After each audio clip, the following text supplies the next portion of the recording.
हज़रत रिहान शेख।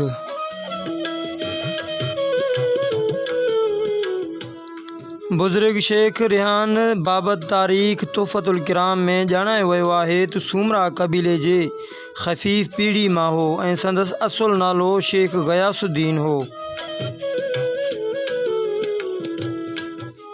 शेख रिहान जे पोइरनि मां मियां हसामुद्दीन जी रिवायत मूजिबि संदसि असुलु नालो सुल्तान गयासुद्दीन बिन सुल्तान फ़ख़्रुद्दीन हो ऐं संदन नसब हज़रत अली अलैहिस्सलाम सां मिले थो।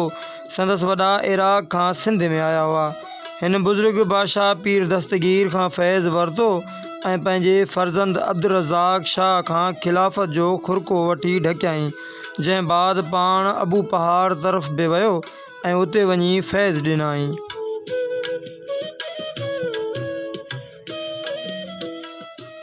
सिंध में संदसि अवाइली चिलो दरवात जे लक थाणे बूला खान खां ॾाखिणी तरफ़ टकर ते हो, जिते मौजूद हिकु चश्मे खे शेख रिहान जो करो सॾींदा आहिनि।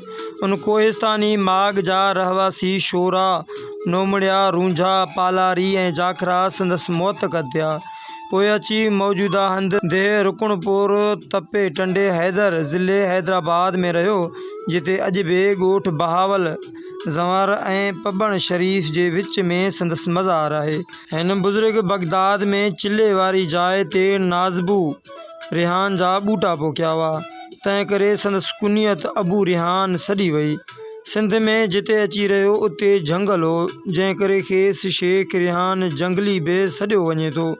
कलंदर शाहबाज़ ऐं शेख रुकुनुद्दीन सां मुलाक़ात वारी हिकु रिवायत मूजिबि हिन बुज़ुर्ग खे शेख रिहान जिगरी बि कोठियो वञे थो।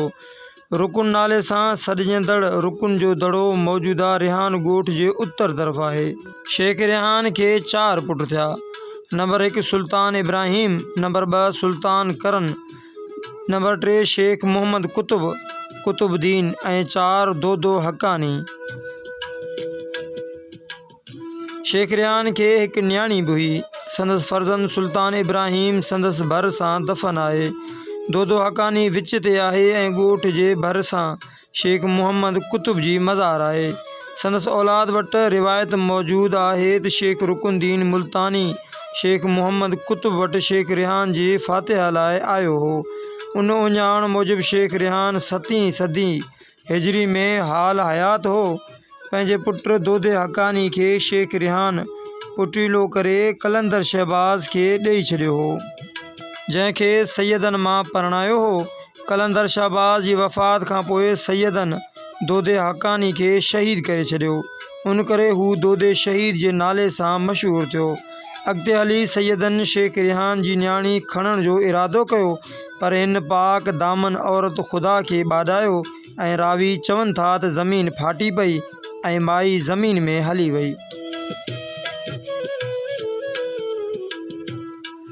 शाह अब्दुल लतीफ़ भिटाई बाबति रिवायत आहे त शेख रिहान ऐं शेख कुतुब जी मज़ारनि ते आयो हो ऐं संदन औलाद मां मियां यूसुफ़ ऐं मियां हाशिम खे पाण सां गॾु वठी वियो ऐं उन्ही ॿिन्ही भिटशाह में वफ़ात कई।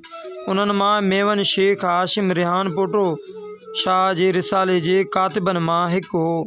शेख रिहान खे अवामी लहजे में शेख रिहान ऐं संदसि औलाद खे रिहान पोटा सॾियो वञे थो।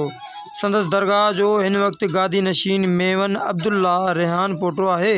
रिहान शेख जो क़ब्रिस्तान निहायत क़दीम आहे ऐं अंदाज़न 800 हिजरी जो थींदो। हीउ क़ब्रिस्तान सरकारी रिकॉर्ड मूजिबि 85 एकड़नि ते मुश्तमिल आहे।